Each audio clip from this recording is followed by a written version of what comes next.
É, olha, eu não sei a opinião de vocês três, mas a impressão que me dá é que esse escândalo aí do chamado CryptoGate é muito mais sério do que aparece. Me lembra muito, eu tenho memória viva, Luiz também, de quando o esquema de poder do Fernando Collor de Mello começou a cair. Por quê? Porque apareceu um intermediário, que era o PC Farias. Agora, não precisa muito, eu vou explicar, né, pessoal, para quem está nos acompanhando, o presidente Javier Milei divulgou na sua conta do X, antigo Twitter, uma moeda virtual S-Libra, e essa moeda havia sido lançada 3 minutos antes. Ele lançou na sua conta pessoal do antigo Twitter, e durante 5 horas ficou lá postado, e também tinha um, uma espécie de um aplicativo para investir nessa conta, para capitalizar essa conta. O desfalque foi na ordem de 100 milhões de dólares, segundo a página 12, tá?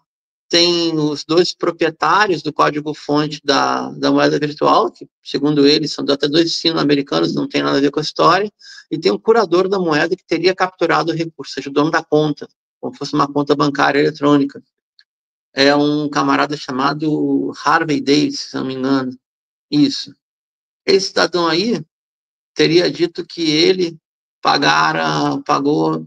Eu já vi duas cifras, tá? Depois o Nath me corrige, se ajudar aí, Victor também. Ou foram 5 milhões de dólares ou foram 10 milhões de dólares. Até agora não sabe para quem. Se foi para o intermediário do segundo escalão, Maurício Novelli, que é um camarada que organiza exposições tecnológicas, Tech Expo, como eles chamam, para atrair investidores de moeda virtual, ou se foi diretamente para Karina Milei. As conversas vazadas em televisão aqui dão a entender que foram para Karina Milei. Karina Milei comissionava Maurício Novelli para fazer a intermediação. Tá bem? E ontem, o presidente da Argentina, Javier Milei, ele gravou uma entrevista de quase 2 horas com o seu jornalista de plantão, Jonathan Vialli, que é filho também de um antigo sionista de direita argentino. No meio da entrevista gravada, com o roteiro, o assessor especial da presidência, Santiago Caputo, interveio na entrevista, disse isso aqui pode complicar juridicamente, e a entrevista foi ao ar com edição, mas a versão integral foi vazada na internet. A gente não sabe por quem, provavelmente por algum colega trabalhador da TN, que é o canal de notícias do Grupo Clarim, e aí deu a entender que havia, além da roteirização, havia também a preocupação do próprio Milei não se complicar juridicamente. O pessoal que está no Brasil acompanhando, vamos segue o fio da meada. 44 milhões de pessoas foram estafadas, ou seja, colocaram dinheiro numa moeda virtual que veio a quebrar, acho que 2 dias depois. O grande aporte na moeda foi graças à publicação do presidente argentino Javier Milei. Foram 44 milhões de pequenos investidores e 3 milionários que perderam dinheiro. Só que como tem uma base jurídica nos Estados Unidos e tem cidadão americano que investe em bolsa, que está cotado pela SEC, que é a Comissão de Valores Imobiliários, a CVM dos gringos, que no caso é a Bolsa de Nova York, já houve denúncia formal no FBI, o caso vai adiante, tem um escritório jurídico nos Estados Unidos que vai tocar o caso, eles não têm jurisdição sobre a Argentina, mas eles podem vazar um monte de coisa, tem muita espionagem, assim como alimentaram a Lava Jato através de Sérgio Moro, Deltan Dallagnol, e a agente Leslie, que agora me foge o primeiro nome dela, Leslie alguma coisa, que segundo Dallagnol, a Leslie está em todas, a Leslie sabe tudo. A gente vai ter também essa contra-informação, né? Ou seja, o próprio FBI dos Estados Unidos vai vazar seletivamente caso eles queiram empurrar a cassação ou a consequência jurídica de Milei e sua irmã. Tem mais gente na história, tá? Para fechar a informação. Aí tem duas alegações, também elas são conflitantes e são contraditórias. Uma delas diria que o token, ou seja, essa moeda virtual que era para capitalizar, seria para levar dinheiro para a Fundação Faro, que seria uma espécie de think tank de ideias disruptivas. Essa Fundação Faro teria, como expertise, fazer, por exemplo, como no Brasil faz a LID, né, do João Dória, ou o IDP, do Gilmar Mendes, mas eles fazem de forma legal, tem rubrica, tem tudo, que seria essa espécie de grandes encontros, congressos de lobbies e pessoas importantes.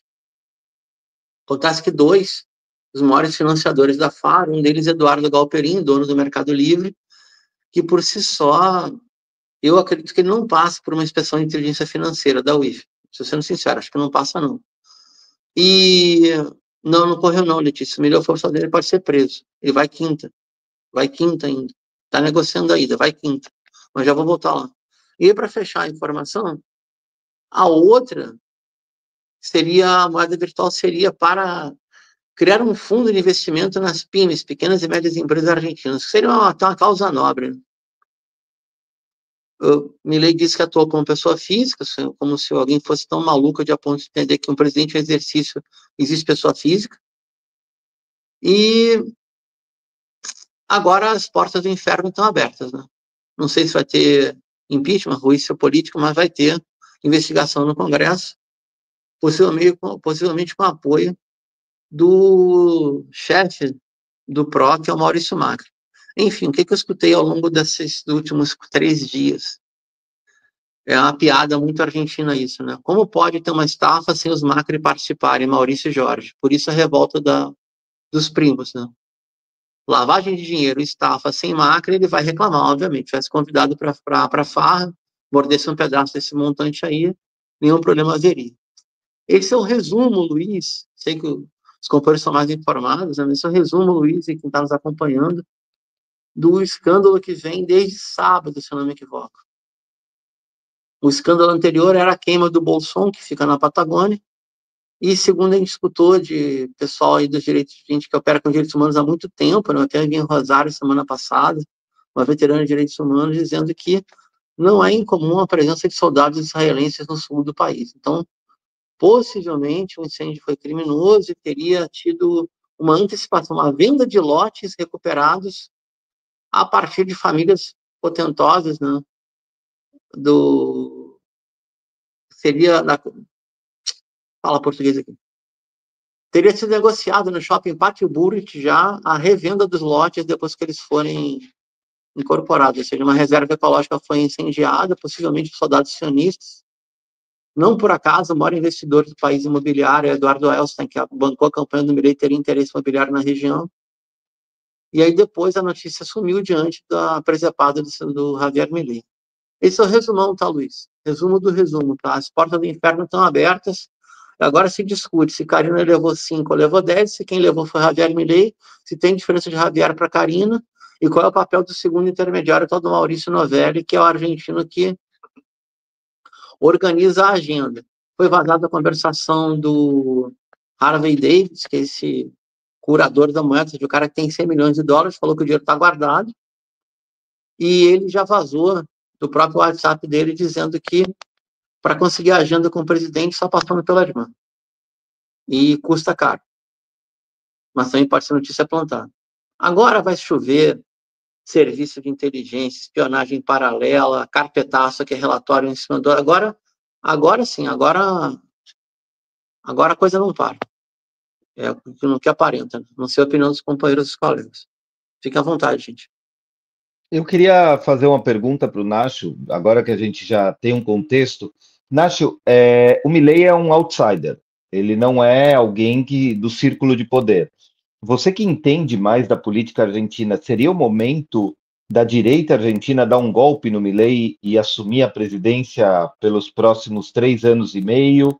Seria o momento, a sua opinião, aqui é de opinião e não um trabalho jornalístico. Seria a hora, talvez, do Macri indiretamente voltar ao poder, tirando esse maluco da motosserra e gerando novamente um poder de empatia para quem sabe disputar a eleição? Bom, está muito bom o contexto, inclusive por os detalhes do Bolson, que uma crise também que passou de lá, batida pela mídia aqui no Brasil. Inclusive o que aconteceu ontem foi informado muito tarde aqui. Hoje, pela tarde, só saiu no G1 e na Folha, praticamente, quando já tinha acontecido, quando na Argentina estava todo mundo falando sobre uma entrevista editada de um presidente com um jornalista comprado, que é um escândalo de um tamanho assim pornográfico. A mídia no tinha dado nada aquí ainda.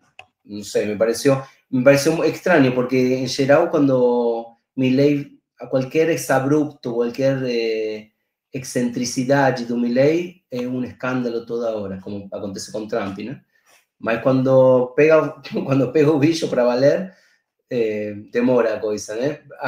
E eu entendo isso assim no bastidor, assim, na hora de trabalhar, como uma medição, né? Não botar o pé na lama antes de que a coisa já esteja mais digerida, né? Pela mídia. Espera a ver como que vai sair tudo antes de falar, né? Isso por um lado. Sobre os palpites, assim, fora da questão jornalística e mais conspirativa, talvez. Algumas coisas de contexto que estão acontecendo. Hoje, esse ano tem eleições legislativas na Argentina, tem um éxodo nesse momento de muitas figuras do PRO, que é o partido de Macri, para a Libertad Avança, que é o partido do Milei.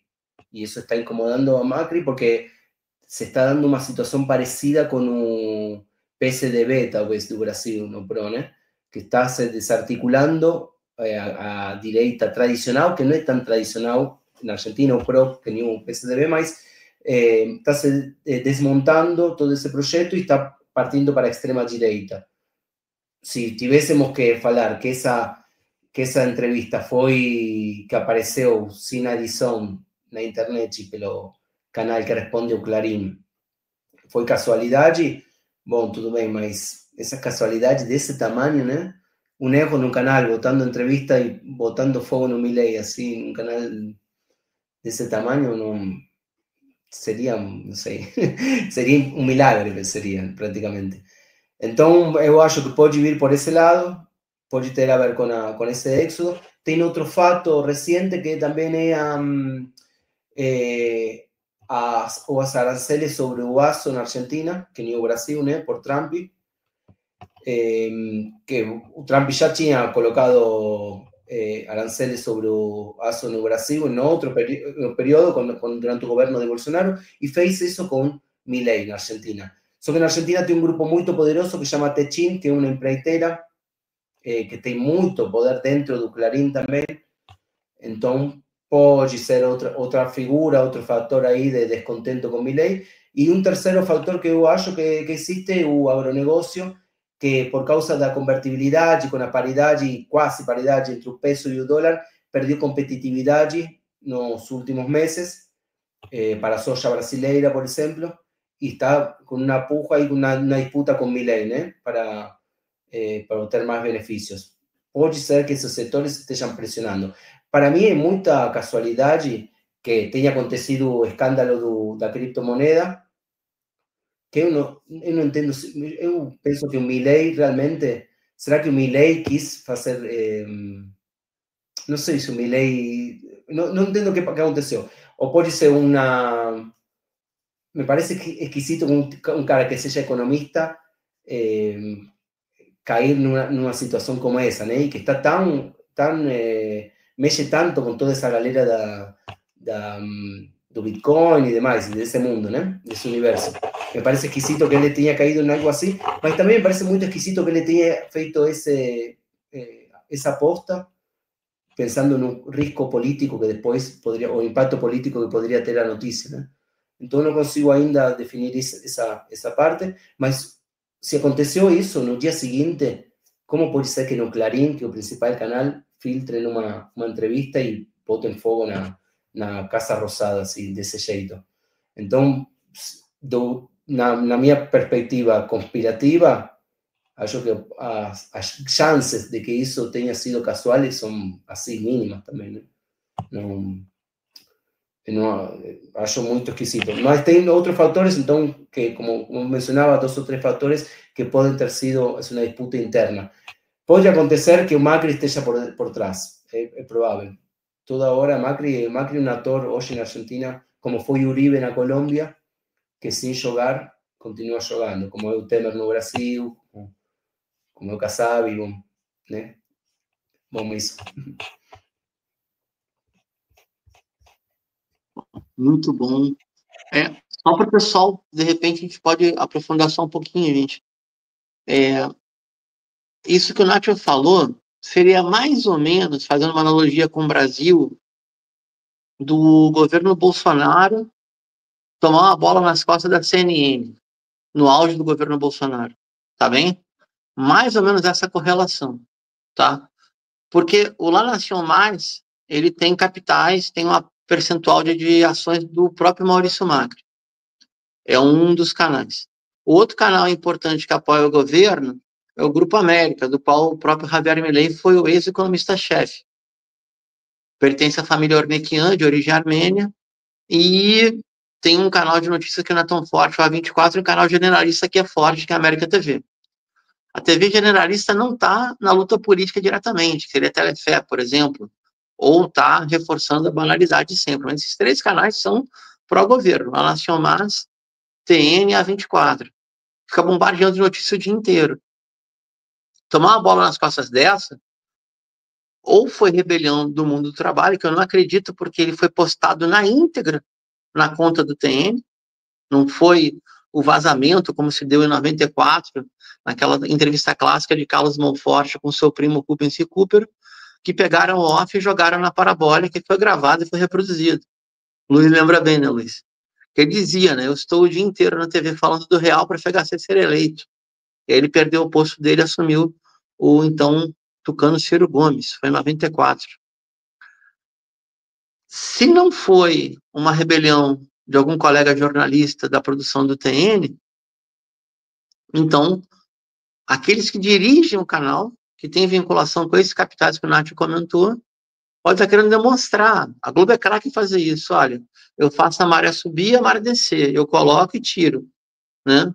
Eu elejo e derrubo. Como foi, por exemplo, a relação de Roberto Marinho e Collor. Dizem as testemunhas que ele disse com todas as letras do Roberto Marinho: este FDP vai ver o que dá mexer comigo. Textual. Mas, enfim, seria um rearranjo de um poder um pouquinho mais constituído, creio eu, de uma fração de elite ascendente que quer morder um pedaço da torta da classe dominante. É como eu leio, pelo menos. E, assim como foram úteis no período, podem ser inúteis daqui a pouco. Pode ser um novo arranjo de poder. Sendo que a vice-presidenta, que está louca para assumir, e não fala com Milei, sequer se fala, ela tem uma orientação protofascista, eu diria. Seria isso. Eu queria falar uma coisa e fazer também uma pergunta para vocês. Hoje Milei tem controle do Congresso, né? Uma correlação de força favorável, que isso faz que um impeachment, um projeto desses, não passe com facilidade, só se a conjuntura se mudar muito de repente. Ele tem controle da justiça e ainda tem apoio popular. Queria, ou seja, isso faz que a conjuntura não seja tão fácil. Estes são setores que foram tocados com essa denúncia, com esse crime, com essa estafa, que eram setores mais aliados do governo, né? Não eram os detratores do governo, aqueles opositores, né? Eu queria perguntar para vocês porque estavam falando do Collor, do processo com o Collor, tudo, como que era a correlação de forças durante o governo de Collor, para ver se a história ou ajuda ou tem alguma comparação possível, né? Luiz? Ou Vitor, depois Luísa? Eu vou por último agora, falei muito já. Não, pode ir. Na correlação de forças do Collor ele não tinha maioria no Congresso, né? Assim como o Milei também não tem na Argentina, né? Então tinha esse fator aí. Eu estava pensando aqui no que o Bruno estava falando, né? Do Clarim mostrando que manda, né? E tanto para apoiar como para dar rasteira, né? E a Globo aqui no Brasil fez um pouco isso, né, Bruno? Também ela apoiou o Bolsonaro durante a presidência, era apoio total, especialmente às políticas econômicas do posto Ipiranga, do Paulo Guedes, né? Que eram totalmente favoráveis aos interesses globais, né? E tudo que está ali por trás. Mas ela também foi muito importante na eleição do Lula, a gente não pode negar isso, né? Ela meio que quase que tomou partido, né, para o Lula, metendo pau no Bolsonaro durante a campanha ali. E agora, depois que o Bolsonaro saiu do governo, aí sim, né? A Globo é nitidamente uma ponta de lança ali contra o Bolsonaro né, e o que ele representa ali, né? Então, eu não sei, a questão do Milei que eu vejo na Argentina é que ele ainda está no poder, né? Então, eu não sei como é que os meios argentinos atuarão aí, né? Porque a gente sabe que os meios argentinos, os grandes meios, né, Nacho, aparentemente estão fortemente apoiando o Milei pela política econômica dele, né? Então, é mais ou menos nesse sentido aí. Victor, vai contigo aí. Não, eu acho que... Victor, antes de falar, desculpa te interromper, já passamos 100 na audiência aqui, tá, pessoal? Vamos deixando curtidas aí, comentários. E o Nacho aqui, ó, não entrega os podres do Victor, tá? Depois nos bastidores tu nos contas, tá, Nacho? Vai, Victor. Só... Vai vazar para mim, né? Vai vazar os podres. Eu não sei por que isso, mas tudo bem. Tem alguns da época do GGN. Mas o meu problema com essa comparação, talvez com o Collor, Nacho, é que o Milei atingiu principalmente uma classe que o apoia. Não vai ser trabalhador, não vai ser dos 53% abaixo da linha da pobreza que vai comprar criptomoeda. Não vai ser classe média na Argentina que vai comprar criptomoeda. Vai ser aquele que ideologicamente está vinculado aos libertários. Porque a postagem dele não foi, olha, essa moeda é legal. Essa é uma moeda para apoiar o projeto libertário. Então você está falando que ideologicamente ele deu uma rasteira nos seus apoiadores. Quando você faz a comparação com o Collor não chegou nisso.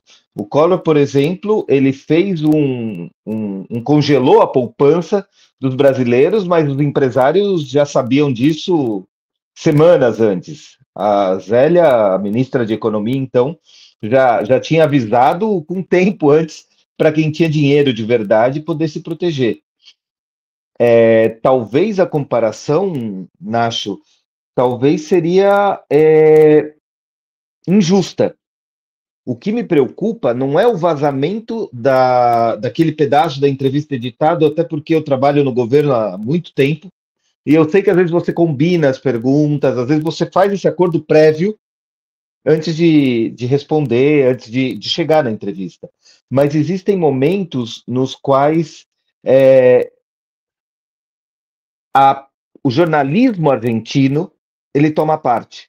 Por exemplo, que o ministro da Economia argentino saia dando entrevista falando que não entende de criptomoeda, para mim dói muito.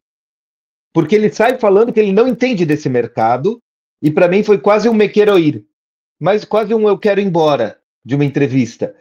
Porque ele está se colocando num governo que ideologicamente é de economistas, falando que não entende de um golpe à sua classe apoiadora. Então, eu acho que esses pontos, para mim, talvez é difícil comparar com algo que aconteceu há 30 anos atrás no Brasil, 32 anos atrás, mas eu acho que é importante a gente comparar com essa perda de apoio. Quando eu vi o Piñera aqui no Chile, eu vim para o Chile durante o Estallido Social, eu vim até pela Carta Maior, eu lembro que a base do Piñera defendia ele muito. Eu voltei 6 meses depois e a base do governo já não existia. Tanto que quem ganhou foi um quase advogado, um bacharel em direito, um cara que é o Boric, que nunca terminou a faculdade, mas que tinha essa visão outsider também. Ele não era da política e por isso conquistou. Então, talvez mais do que comparar ao Collor, Eu queria saber mais ou menos o que você pensa, e aí, Bruno, a pergunta fica aberta.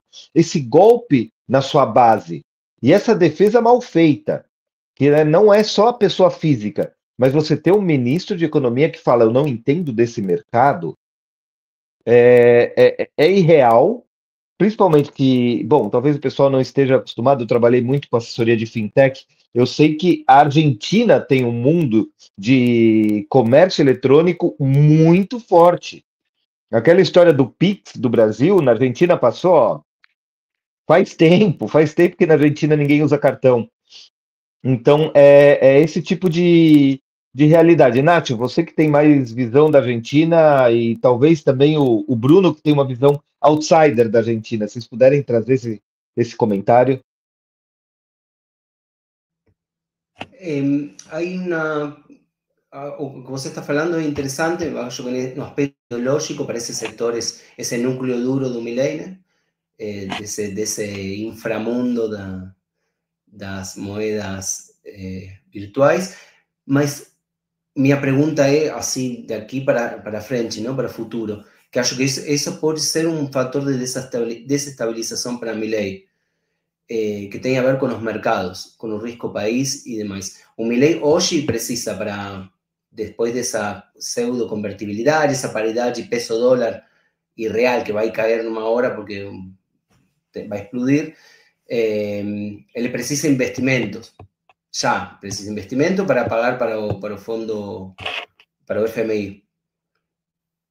Quem vota grana na Argentina? Se você vê, como você estava contando, Vítor, o ministro da Fazenda, de Economia, desesperado porque não entende o que estão fazendo. Se o presidente que estafou a 40.000 tipos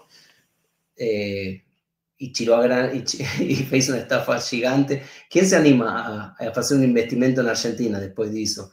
Então, eu queria ver isso. Por enquanto, o dólar também não foi que explodiu hoje, né? Mas já sabemos como é o dólar, né? Mas no mediano prazo, quem vai botar a grana? Não sei. É isso.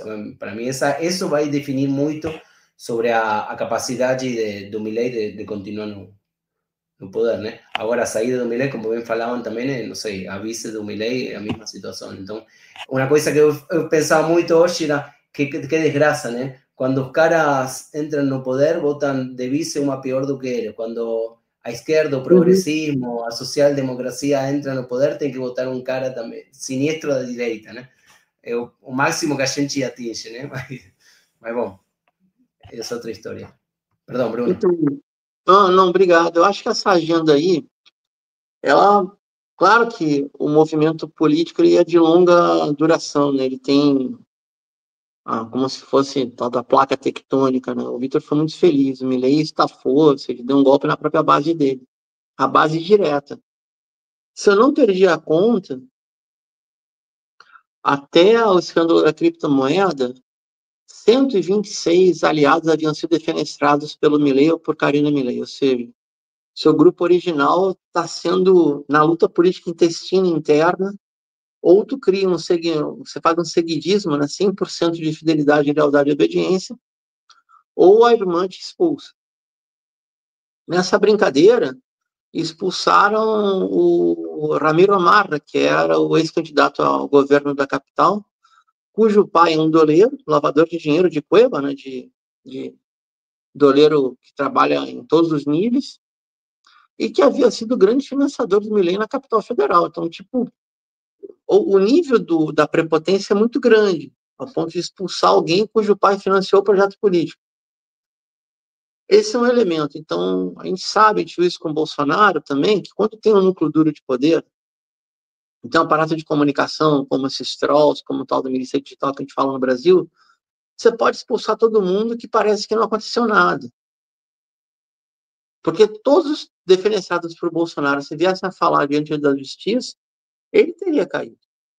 A gente sabe, por exemplo, que o infarto do Bebiano, que era o tesoureiro do antigo PSL, um atleta amador de altíssimo rendimento, é muito mal explicado. Aquilo ali é dos nervos ou coisa de ameaça. Né? Voltando para o Milei. Na quinta, ele vai para os Estados Unidos. né? Se eu acompanhei bem a agenda, ele tem uma reunião no FMI, uma reunião no BIRD. Eu acredito que ele tem algum tipo de contato com alguma autoridade da Casa Branca, não vai ser recebido pelo Trump, duvido, e vai fazer auê no CPEC, né, na Convenção Conservadora dos Estados Unidos, que ocorre sábado 22. As orientações do Fundo Monetário, elas já chegaram. Elas chegaram, por exemplo, outro queridinho da extrema-direita em El Salvador, que tinha uma base enorme de criptomoeda, né, que havia o dólar, que é a moeda corrente sonante no país, mas as bilheteiras eletrônicas, ou seja, a moeda eletrônica no país era própria e estava lastreada no Banco Central. O FMI colocou com todas as letras: para o auxílio financeiro chegar, tem de cortar a cripto de vocês. E não está mais rolando, não circula mais. A gente não sabe quais são as condições a serem impostas agora pelo Fundo Monetário. Você sabe que o Fundo Monetário e o Banco Mundial não vão emprestar um centavo sem o aval da Casa Branca. Trump fez uma postagem dizendo que Milei é um idiota. Foi isso que eu estava na postagem, né? E não, diploma não garante a burrada, algo assim que ele escreveu recentemente. O que eu quero chegar? Talvez o grande movimento do de fora para dentro, né, venha com essa agenda agora de Javier Milei nos Estados Unidos. A gente lembra, para fechar a intervenção, todo mundo aqui lembra, por exemplo, a primeira ida de Bolsonaro aos Estados Unidos, a toda aquela away que o Trump fez, etc. E depois teve situação que o Trump sequer recebeu. E eu acredito que, diante da lógica da máfia de descartar que não é mais útil, eu não sei qual é a condição agora do Trump arriscar algum tipo de reputação política ou de legalidade do seu governo, é um governo legal por si só, né, um cara condenado, diante de uma investida do FBI contra o presidente argentino e a sua irmã. A tendência, a gente não quer também ser muito otimista, mas a tendência é esse governo entrar em crise, e não é uma crise pequena, né? Agora, mesmo sem a estafa, para encerrar a intervenção, se o FMI manda ajustar o câmbio no padrão real, não esse padrão superestimado que está a Argentina, o único acerto do governo, que foi fazer uma inflação que é pequena diante da inflação anterior, vai perder. Então, qual é o acerto do governo? É só a política de comunicação cibernética, que o próprio Milei sabotou quando fez a estafa. Eu acredito que a partir daí vai dar problema sério. Mas igual, tudo é negócio, né? Então, assim como o Macri estava fora da estafa, ele pode estar dentro da outra, sei lá. A grande meta do governo, da família Macri agora é faturar com futebol. Tem contrato do Qatar e tudo isso. Então, sei por onde é que vai. Sei lá. Mas tá tudo em aberto. Eu tenho uma sugestão, mas acho que ninguém vai gostar aqui. Eu acho que a sugestão vai no caminho Panamá, Costa Rica, Argentina. E aí o Nacho já olha com uma cara de assustado, o Bruno também, o Luiz também. Por quê? Panamá e Costa Rica já estão aceitando imigrantes ilegais enviados pelos Estados Unidos, principalmente asiáticos e índios, e a Argentina pode também aceitar, por ser um governo que tem, sim, um presidente que é subalterno ao Donald Trump. Não estamos falando de um governo... A cara do Nacho, o Nacho está falando não, só com esses olhos assim, não vai. O problema, Nacho, é que ele pode. Não quer dizer que ele consiga.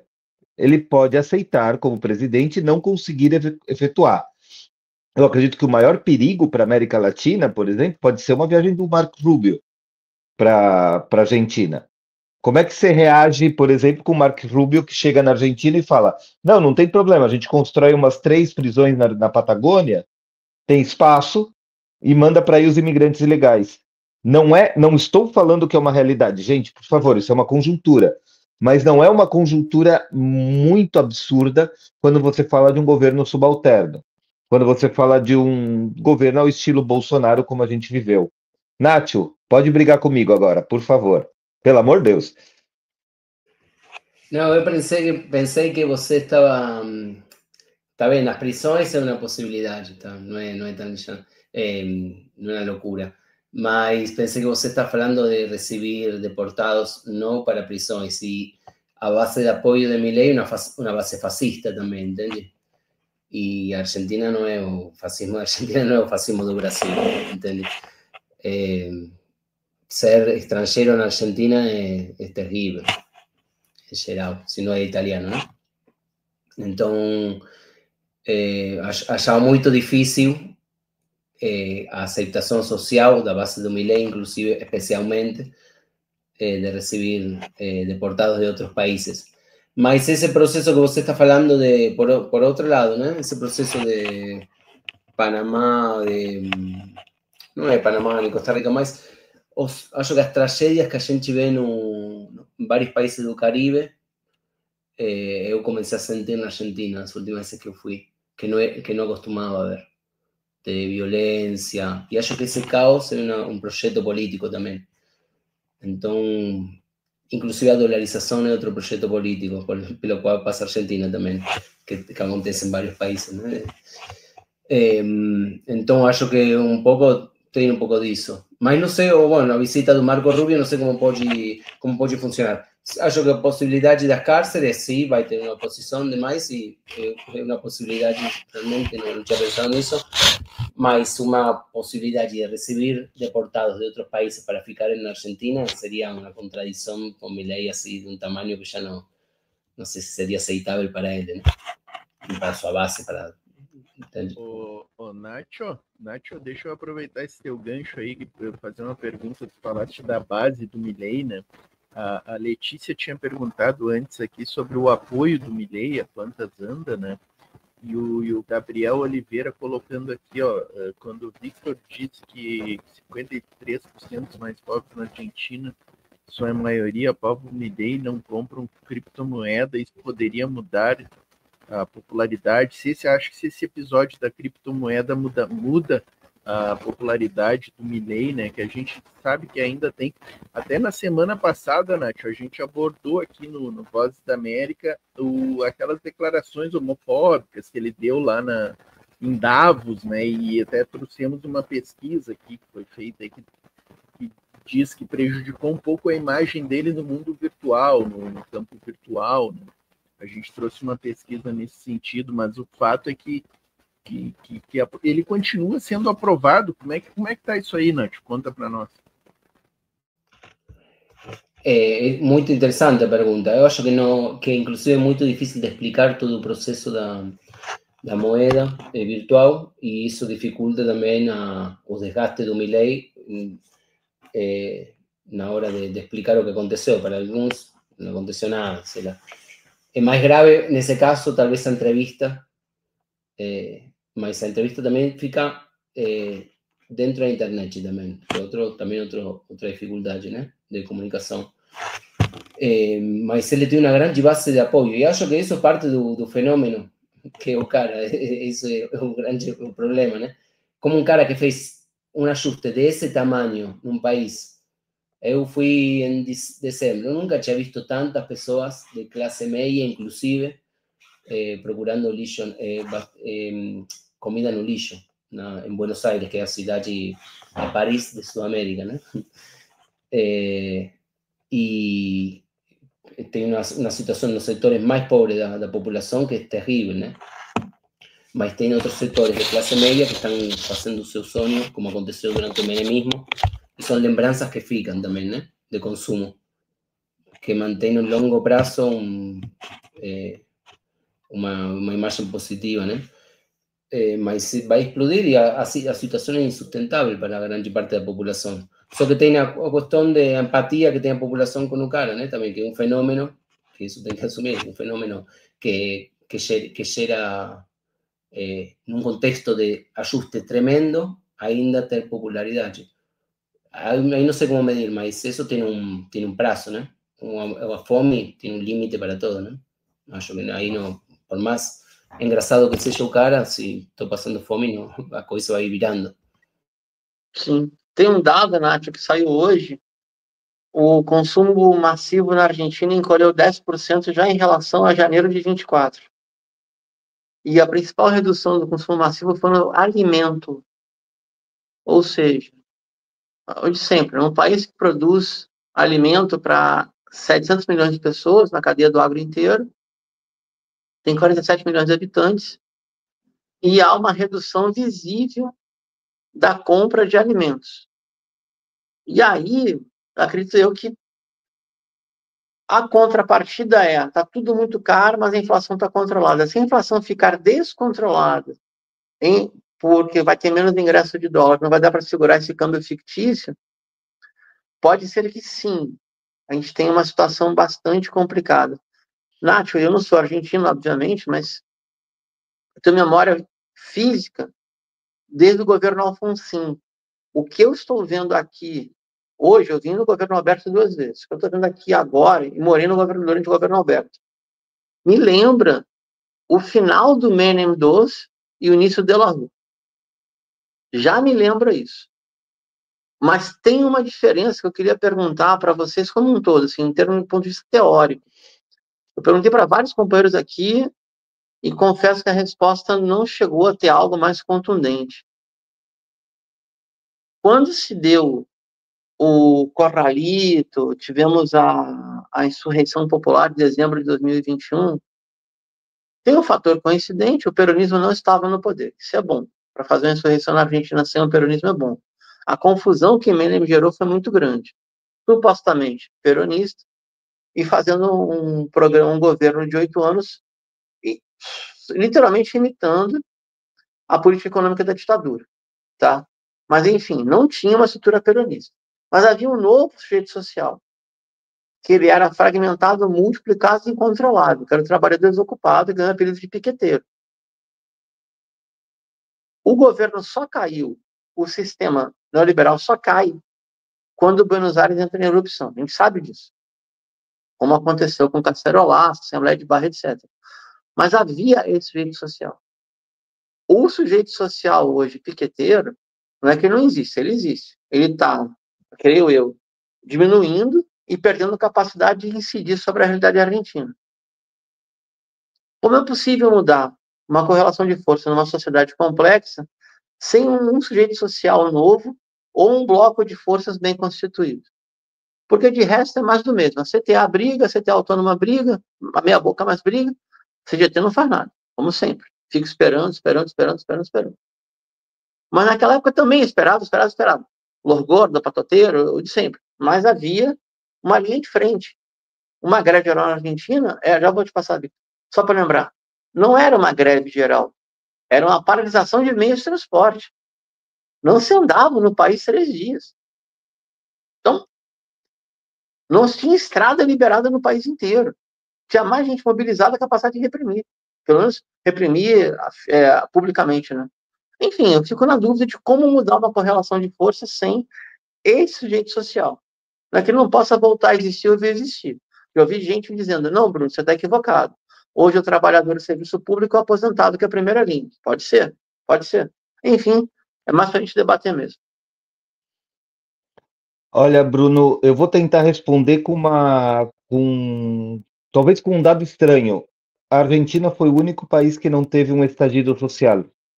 A Argentina não teve um 2013, a Argentina não teve o estallido da Colômbia, o estallido cafeteiro, e não teve o estallido social que quase afundou o Pinheira, apesar que ele afundou depois sozinho no helicóptero.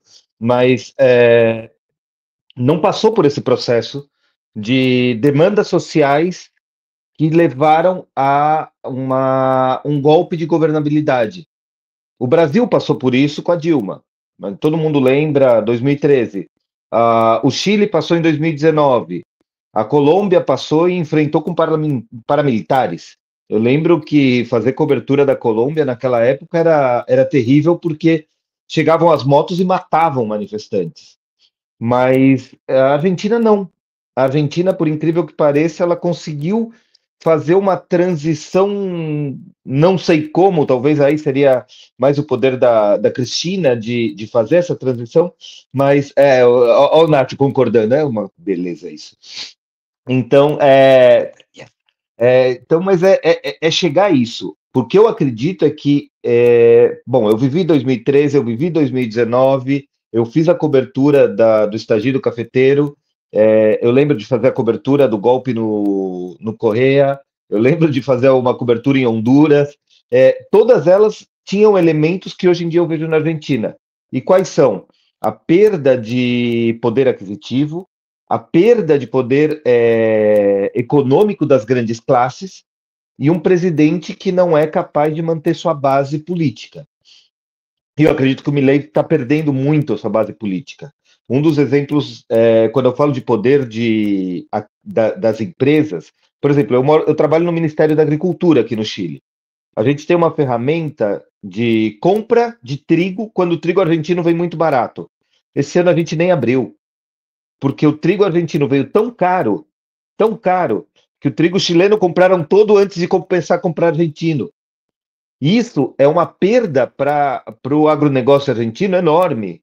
Está falando que o Chile não produz o trigo suficiente para fazer pão. E pão é um produto de primeira necessidade aqui.